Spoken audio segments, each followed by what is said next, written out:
Hitler said if there hadn't been Jews, we would have had to have invented them. The only thing better than a common goal is a common enemy. Oh, 100%. Charlie Kirk. Uncollege educated 31-year-old who built a $12 million empire using value-based marketing. People are mourning his loss. Perry and I, our religious and political beliefs couldn't fall far from the tree he fell from. Learning to articulate a position is probably more important than learning the position, honestly. If Charlie fumbled his words, he wouldn't have been Charlie.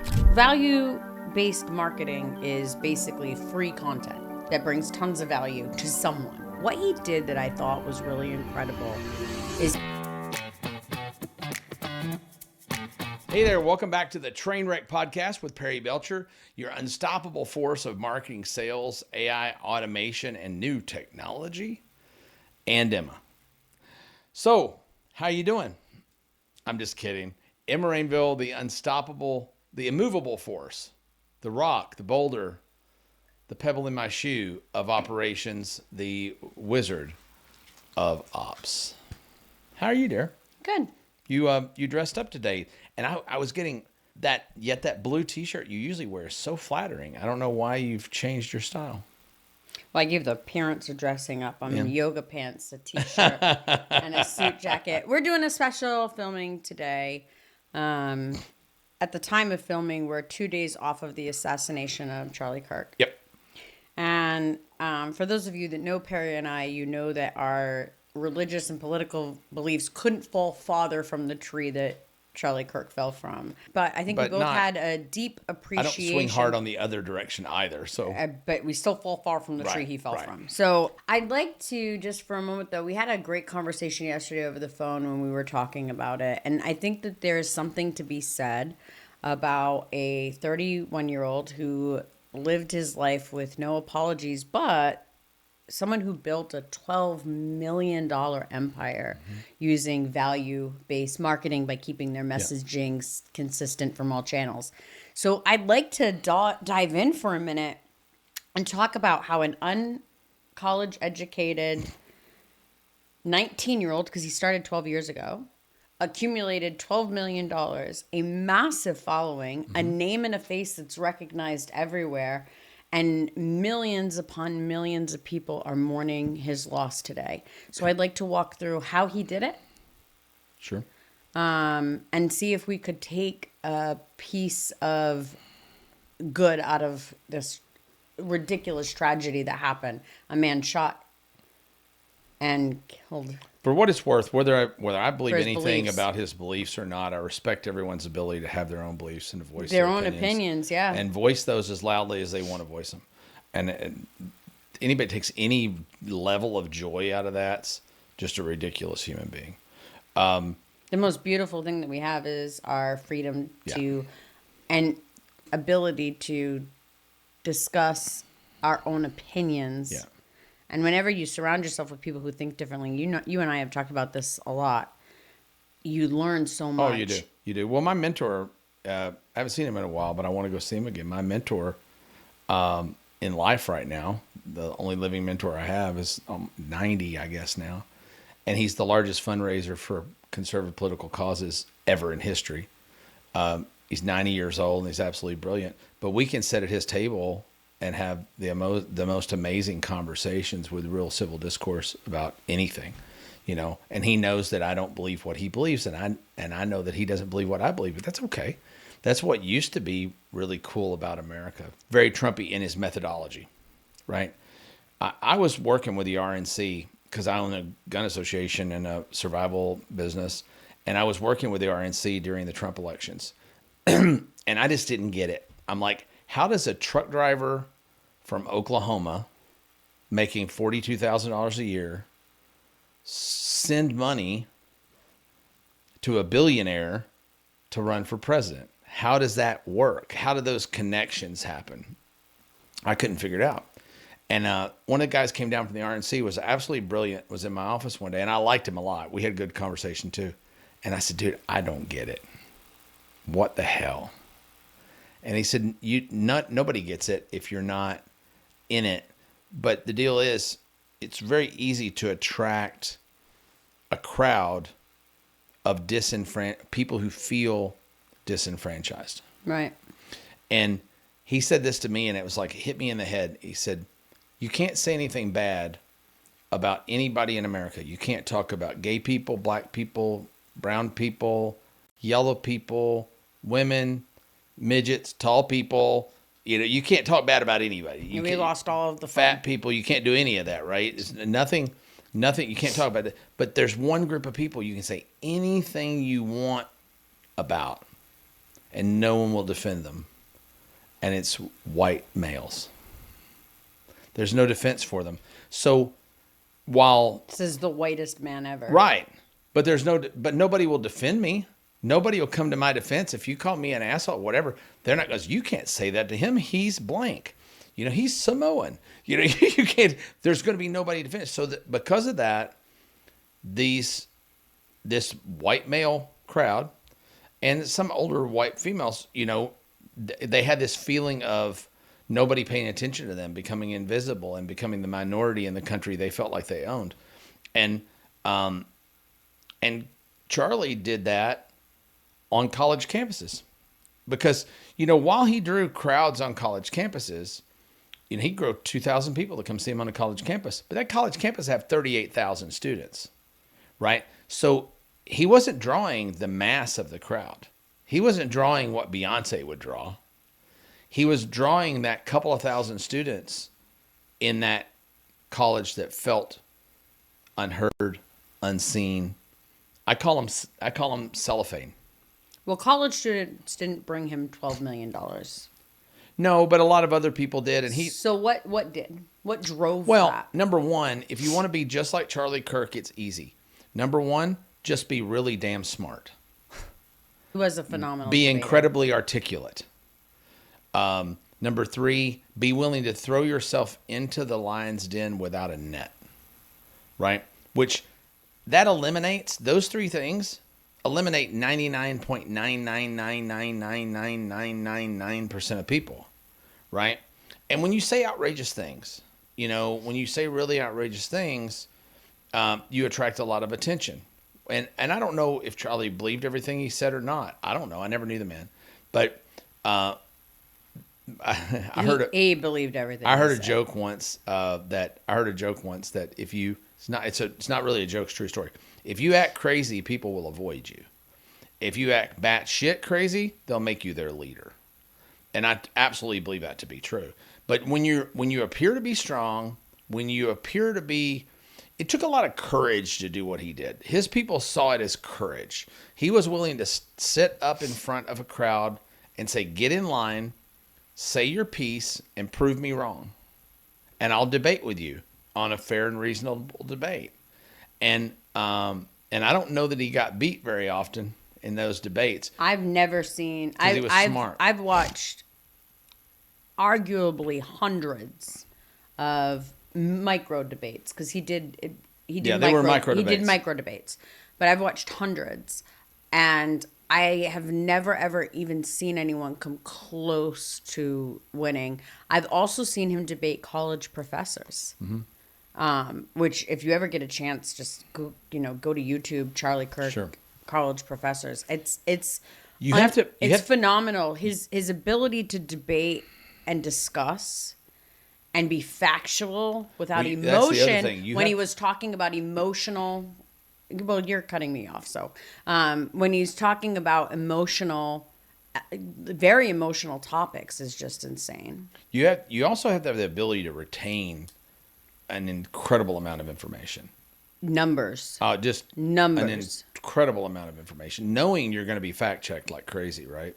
So, I got nothing but admiration for that, and I got nothing but admiration for him. Really, I did not agree with almost anything he said, right?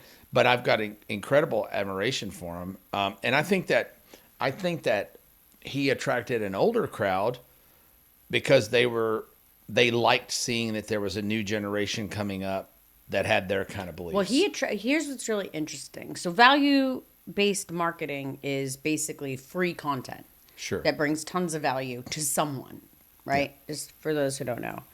But what he did that I thought was quite brilliant in building and we're talking about a $12 million empire, for a 31-year-old who... For a 19-year-old. Well... Starting at 19 He started at 19.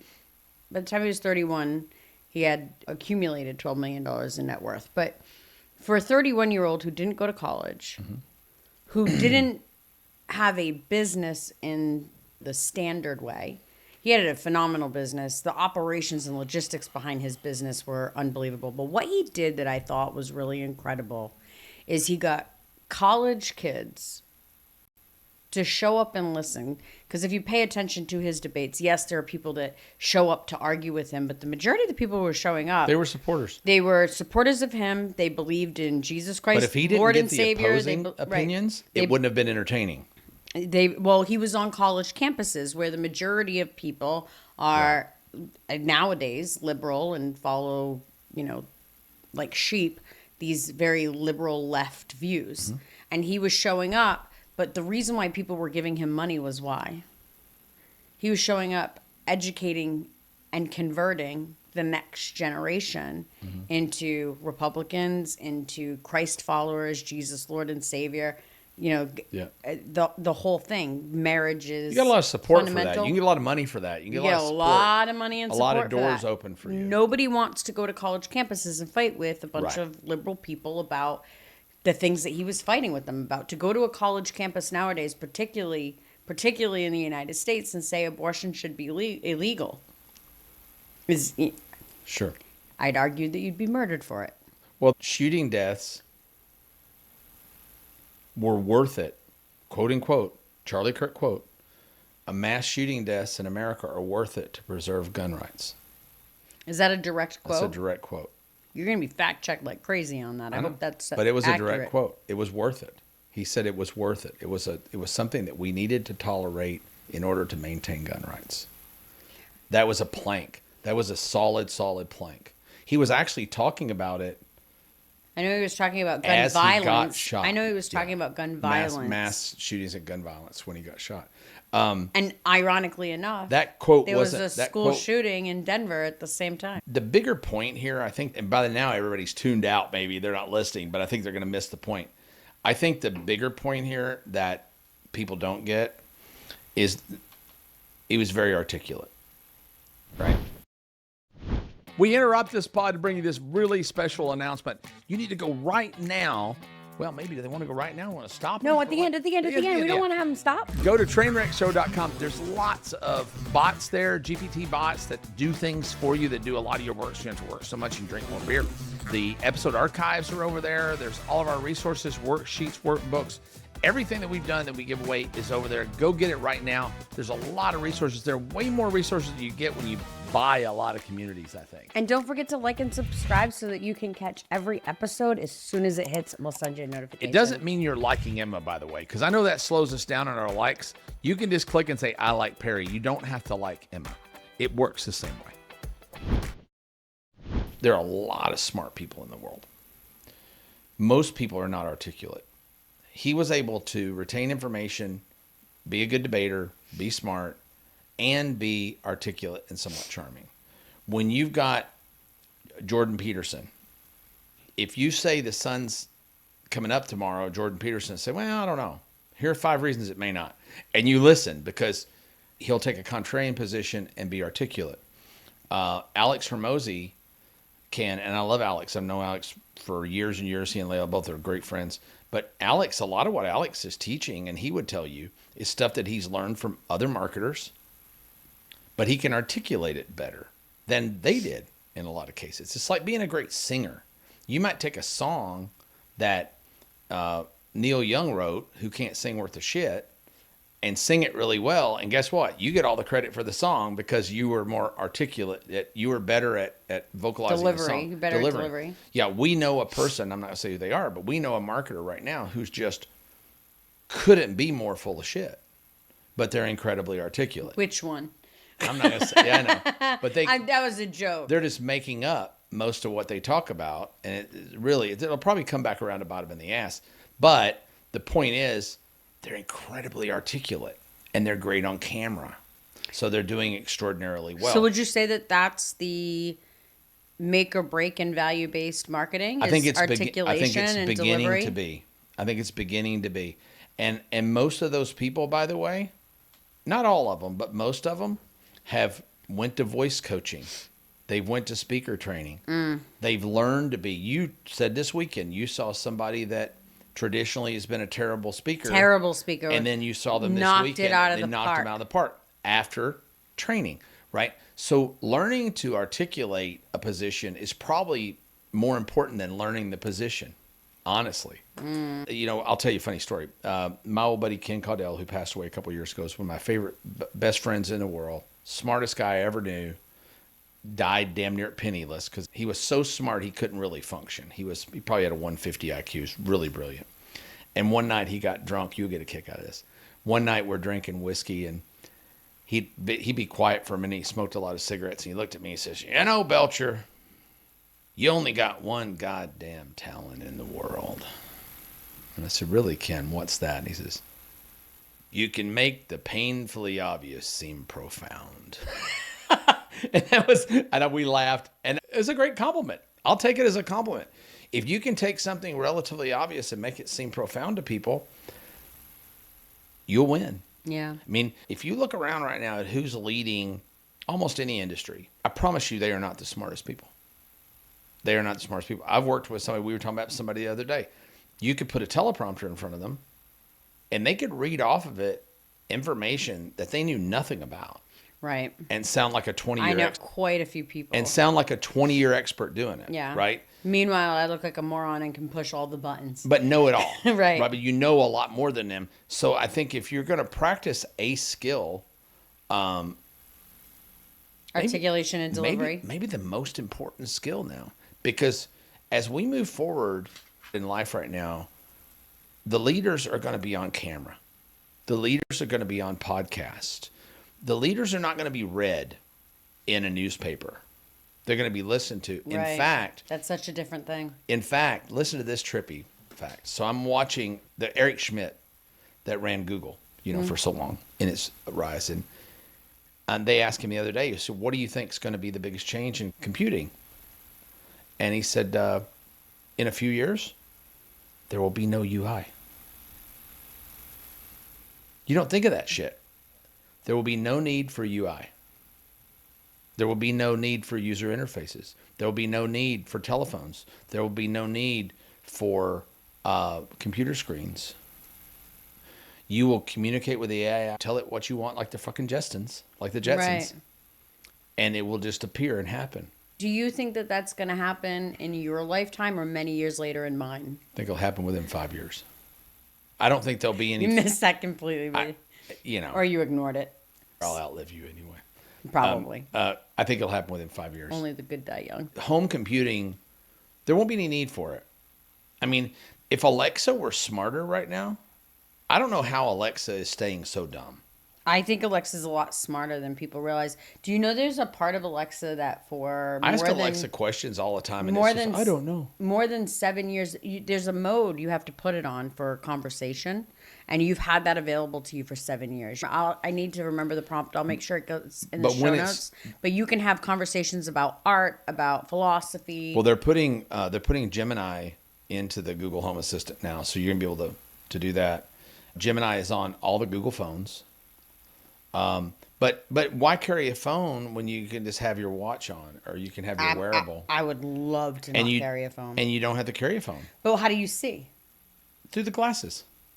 Okay, so if I want to, so everybody in the world is addicted to reels.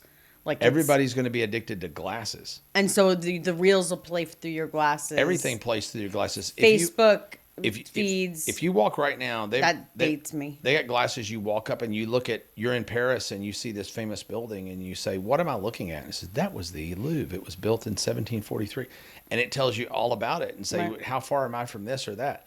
And everything appears on glasses until eventually it'll probably be in contacts or in a brain chip that you put in your freaking head or whatever. UI, that'll probably be the biggest change.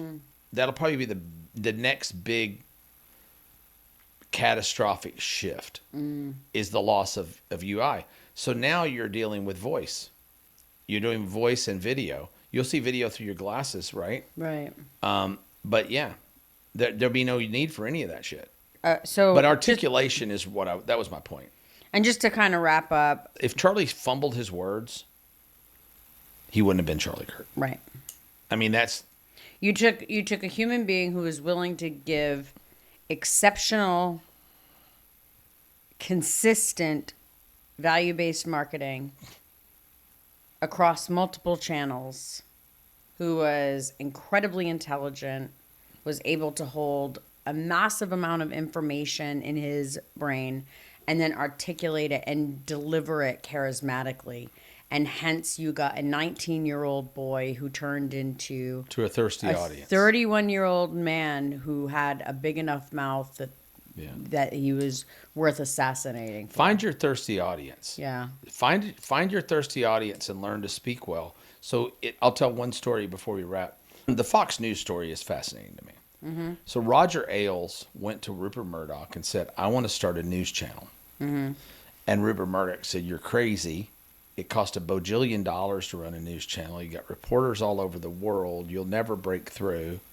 They're already, there's CNN, there's MSNBC, and there's all the networks. Where would we fit? And it'll cost jillions. And Roger Ailes said, no, it won't cost us anything to speak of. We're not going to put reporters anywhere. If you ever notice that, you never see a Fox News reporter in, India when there's an explosion. They don't go there. They don't spend it. Roger Ailes told Murdoch, he said, all we have to say is when something happens, a bus blew up in Cleveland because it got shot by because there was a gas explosion. All we have to say is that what really happened? And 30% of the audience will gather, because 30% of the audience will always buy into the counter conspiracy theory nonsense. 30% of the audience will always buy into Qassem's their leader. They will they will always buy into it, and therefore we let them go run around, and whatever they report, we'll just cast doubt on. Mm-hmm. And that was what the whole Fox News empire was built on. Mm. And it worked great. And you know what we do? We put really hot chicks on TV. We put hot chicks on the news. I mean, really hot, really young, really blonde girls on the news, because there weren't any. There were smart women. There was Jane Pauley, and there was Barbara Walters. Nobody ever said, man, I sure would like to get me some of that Barbara Walters. Wasn't she pretty when she was younger? She was all right, but she wasn't like a Megyn Kelly or somebody that's on Fox. It's just a super hot blonde.